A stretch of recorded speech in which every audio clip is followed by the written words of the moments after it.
30,000 feet above the Pacific Ocean, the landing announcement woke Lisa Davis from her sleep.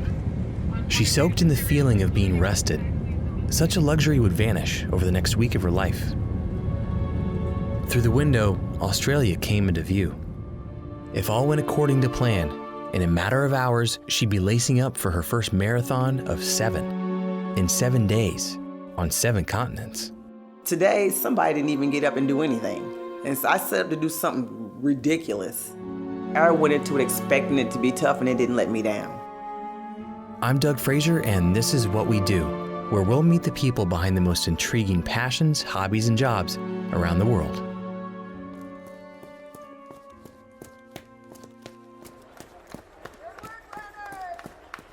The sun beat down on the black pavement in Perth, Australia, turning what was already a hot day into 26.2 miles of harsh discomfort. It was hot. I complain about the heat, but I'd rather run in the heat than the cold. We were fresh. Just the first one, everybody was excited, adrenaline's going, and so it was okay. Lisa was part of a 10-person group traveling the world on the 777 Quest, an annual event put on by Marathon Adventures. Some were doing half, some were doing the full, and the races were open to the public. So the group wasn't just hopping off of a plane, running somewhere nearby, and then moving on. They were set to run in public marathons that had a starting time locked in place. To finish 7 marathons in 7 days on 7 continents takes a ton of logistical sorting, using the change in time zones to your advantage, and a whole lot of luck. Especially when it came to the final marathon in Antarctica, where the weather dictated when and if a plane could land. Some of it was what I call the critical path. Anything go wrong, we might not make it. For now, Lisa had finished her first marathon, but was already running into issues. At the end of that race, I was dehydrated. The water that they had laid out was hot. I'm like, who puts water out in the sun and leaves it in the sun, no cooler or anything? It was hot water. Her finishing time was just over 6 hours, and though it was a solid pace, it was still a lengthy time to be under the bite of the Australian sun. Anytime you run in extremes, it takes a toll on your body, you're gonna have to recover from it. Of course, the next thing you gotta do is shower and head to the airport. And I thought, okay, it could get better. Let's see how this whole recovery thing is gonna go, recovering on a plane. Let's see how that's gonna work.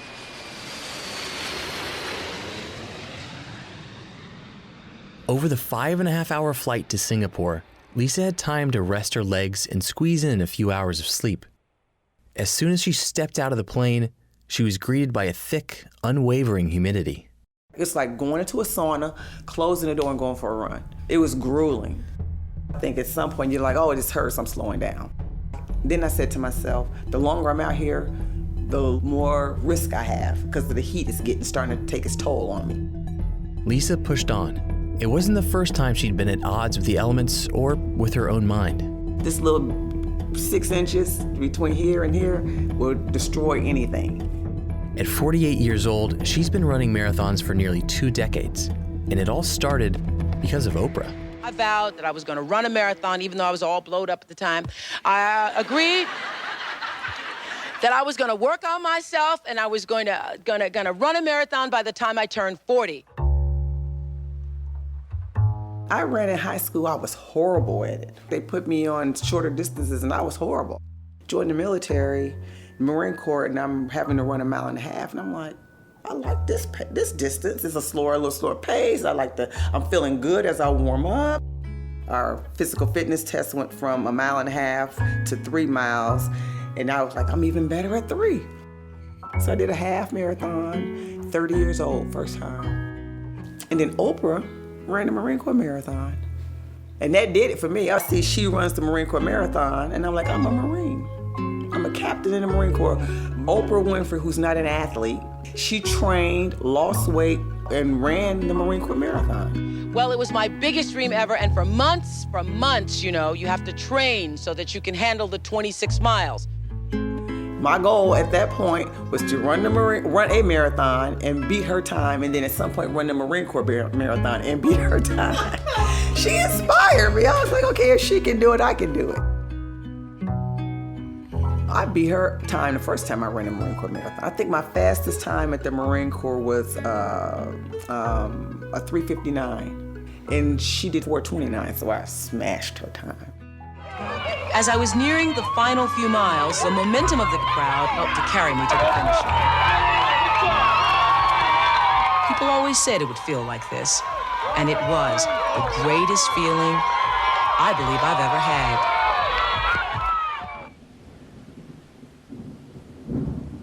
With hours still left to go at the Singapore Marathon, clouds rolled in. The coming rain was a welcome sight in the sweltering heat. Or so Lisa thought. No. Hot rain. It's one thing to be hot, and it's one thing to be hot and drenched. I just thought to myself, this is never going to end. But end it did, and before she knew it, she and the 9 other 777 questers were on their way to Africa for marathon number 3. And here's where it starts getting tricky. There's an oil spill on the flight line. So it's a hazmat. We're sitting on this bus, and we know our flight needs to leave at this certain time because we know what time the race is going to start. The guy in charge is freaking out. He's like, they need to just tow the plane out of the oil spill so we can take off. He was going ballistic. If they miss their flight, the hopes of completing the marathons in 7 days is done for. The oil was eventually cleared and their plane took them to Cairo. They were so far behind schedule, they had no time to go to their rooms. They had to change into their running clothes right there in the hotel lobby. After a tense sprint to get their running bibs, they arrived at the starting line just in time. Lisa and the rest of the runners go into each race completely blind to the logistics. And not every race is set up like the US, with porta potties and water stations. And some, like the marathon in Cairo, were an exercise in adaptability. Water was handed out by passing cars, and at traffic intersections, locals called out to the racers when to run. They have people tell us, stop. Okay, go, because the car isn't gonna stop. I had to beat the car across the street. I saw a guy get hit, get up and keep running. And I'm thinking, this race here is ridiculous. It is so unsafe. All 3 races so far had been on pavement, Lisa's least favorite to run on. Several hours into the race, the pavement was the least of her worries. I was just lucky that there's a group of people around me who are local there and they spoke the language or whatever, because I had to go to the bathroom. And they don't have porta-johns on this race. You have to try to get into a gas station, a building, somewhere to use the bathroom. Every building was guarded, and Lisa had to ask for permission to enter. Time after time, she was denied access because of her clothing. It's a Muslim country. And let me tell you, I run in a skirt and a tank top. I'm not covered properly. After a handful of requests, Lisa was finally granted access to use the bathroom in a hospital basement. There was no running water and no light. And I go into, but they had a toilet, and I used the bathroom in there, and they go straight down and come straight back up. And so they allowed me to go in and do that, and I was grateful for that. And I was like, oh well, it is what it is. I've done worse in the Marine Corps. The people were happy, the race director was good. It was just that you were running at your own risk big time. With 3 marathons complete, Lisa and the other 777 questers set their sights on day 4, the Netherlands. The race was a major shift from the first 3. Temperatures dipped well below freezing and felt even colder coming from 3 days of excessive heat. Though Lisa prefers warmer weather, she was gifted with a break from pavement.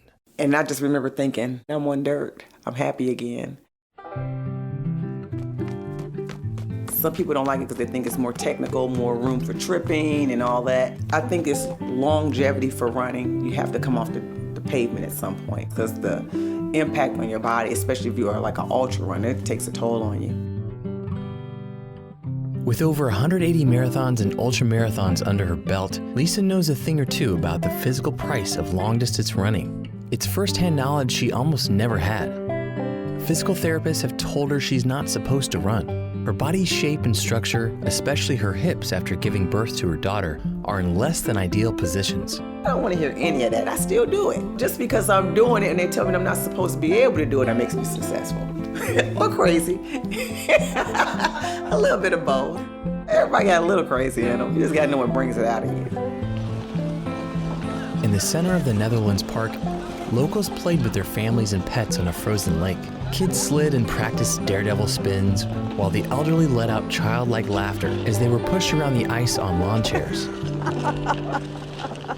At some point, it warmed up, and I can start seeing where the ice is melting. I'm like, okay. I don't know how deep that is, but they're confident that I'm gonna push the I believe button, and I'm confident with them, but they need to get off that ice. Lisa's spirits were high, but inside, something felt off. Her body was sending warning signals. Nearly 4 marathons over 4 days, and the polar shift in climate was taking a toll on Lisa's immune system. You know, when you fly, your feet swell. So imagine running, and your feet are swollen, and then you try to fly, and your swelling never goes down. So at this point, I'm taking fat, swollen feet and just shoving them in a shoe. I'm not lacing it up. I'm doing none of that. I envision I'm running on blueberries. I said, my feet must feel blue. They're just so fat, and then, you know, and I'm sick. I did not want to run in New York.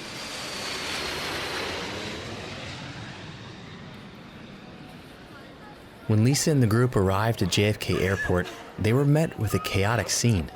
TSA had the whole place just locked down. It was mass pandemonium at the airport, just mass pandemonium. People were hysterical, people were crying, you know, because everybody was getting turned this way or that way, told, no, you can't come, and it was just a hot mess. That was the day that Donald Trump said, I'm turning away everybody that if you look foreign, your paperwork don't smell right, look right, everybody's getting turned around. There were a point in time where I felt embarrassed for our country. That was that day.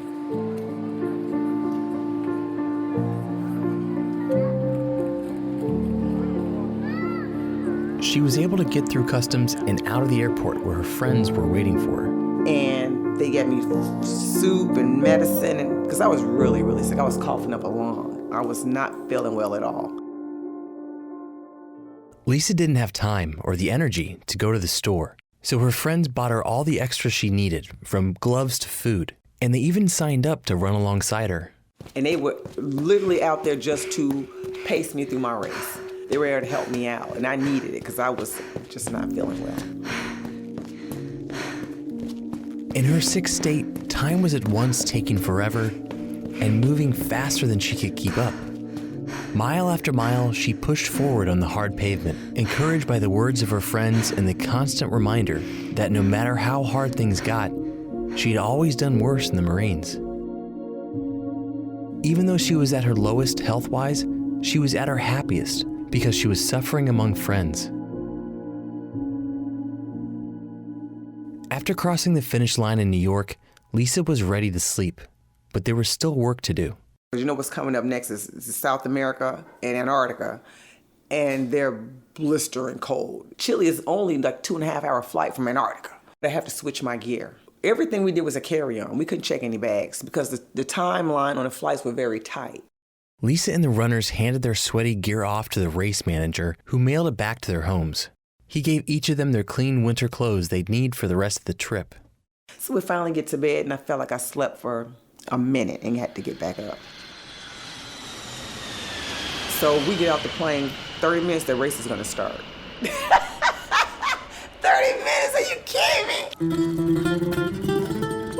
Passing through the neighborhoods of Chile, Lisa saw countless dogs walking the streets. That's because in Chile, the dogs roam free. Lucky for them, they had thick fur coats. The wind was so bad in one direction, it was brutal. It was like I wasn't moving, and it was cold. At this point, I'm really sick. I'm swollen and I'm sick. This left, right, left. This is gonna be mind over matter. If you don't mind, it doesn't matter. You're gonna go out and you've been here before, Lisa. I'm talking, this is self-talk. And I'm doing it out loud. With a cough and a smile, Lisa carried on. And on and on. For what seemed like days, she battled between the desire to quit and the duty to push through. Her legs and lungs carried with them the ghost of the 131 miles she ran over the past 5 days. Her body plagued with fatigue and stricken with sickness, every step she took was one closer to the finish line, one stride nearer to rest. Then, out of nowhere, help came with its tail wagging. And all of a sudden, I have a group of dogs with me. And I think they knew I was sick. I promise you, I believe these dogs knew I wasn't well. If I stopped, they stopped. If I took off, they took off with me. They was right on my legs, right by my side. Didn't know me from anybody. I had nothing to give them, but they stuck with me. And if someone tried to get in my way or whatever, they made a way for me. It was the best thing. I was like, oh, they're so nice.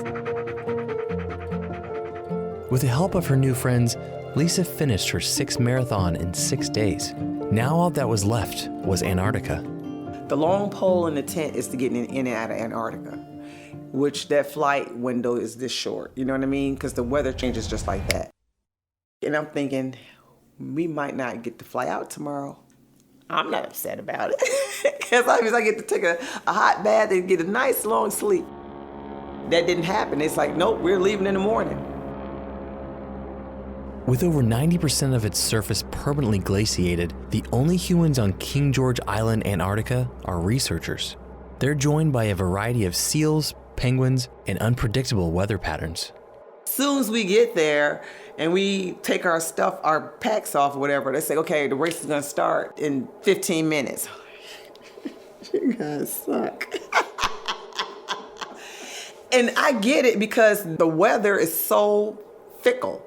There have been times where people have start running Antarctica and don't get to finish their race. It turns so badly, they have to cut them off, courses closed, get in your tents.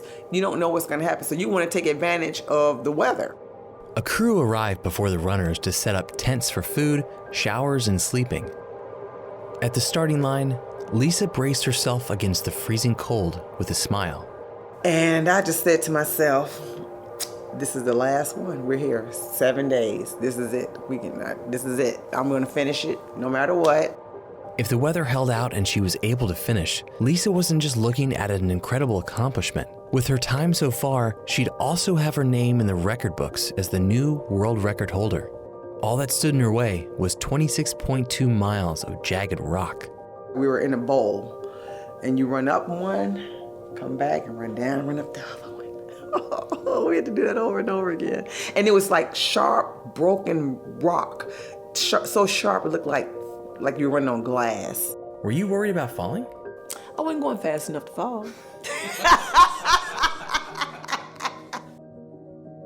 I'm like, all I have to do is left, right, left, calling cadence in my head and get up this hill. And I'm gonna do this over and over for 4 times.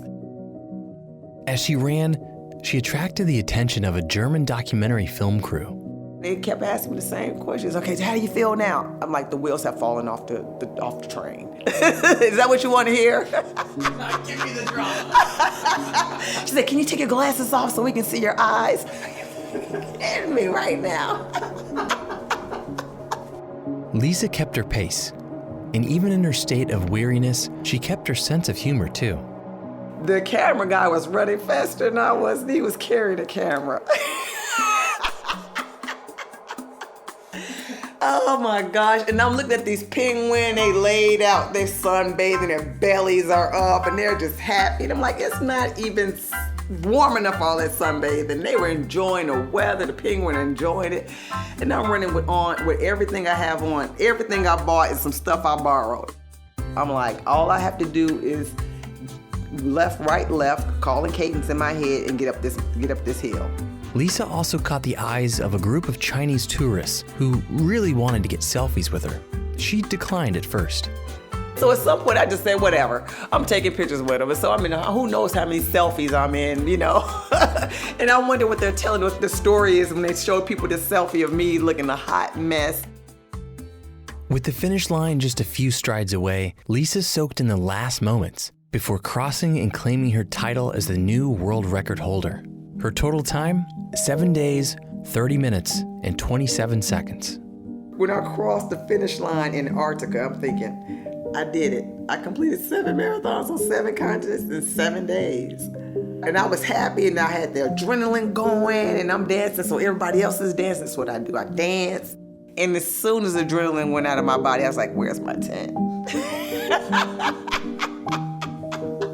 I'm like, I need to go and lay down now. And I remember soon as we got done and we got into our tents, I could hear this tap. I'm like, what is that? They said it's ice hitting our tent. Ice.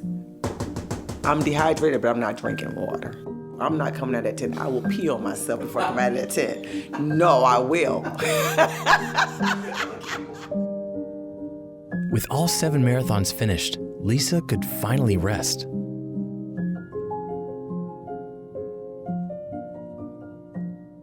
A few days later, the 777 Questers were back in Chile. Another marathon was being held, and the runners, if they were crazy enough, could opt in. Tired and still feeling under the weather, Lisa signed up. Her canine friends remembered her and joined her once again on her run. When she finally got home to Virginia, she took a week off from running. I can't go too long without that, even if I'm just trudging along. Since the discovery of an 8th continent, the latest running challenge is 8 marathons on 8 continents in 8 days. You can be sure that wherever there's a marathon, Lisa will be there. I'm sure at some point somebody's gonna have a way you can run on the moon, and I'm gonna sign up for that too. I'm faster than I've ever been. Can you imagine that? I can't. Faster than now, I'm getting personal records at all of these different distances. And she has no plans of slowing down. In fact, she recently hit a personal best time of 3 hours and 49 minutes, qualifying her for the Boston Marathon at age 50. You're never too old to start anything. And every time you do something crazy, it just makes you think, what else can I do?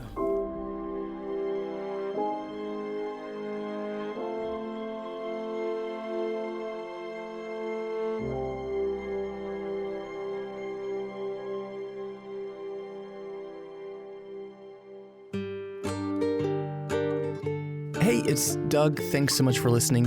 When you get a chance, would you mind leaving a rating and review for the show? It only takes a few seconds and it's a huge help. There are a ton of fun episodes coming up, so be sure to subscribe so you don't miss any. Until next time, stay curious. What We Do with Doug Frazier is distributed by WHRV for WHRO Public Media.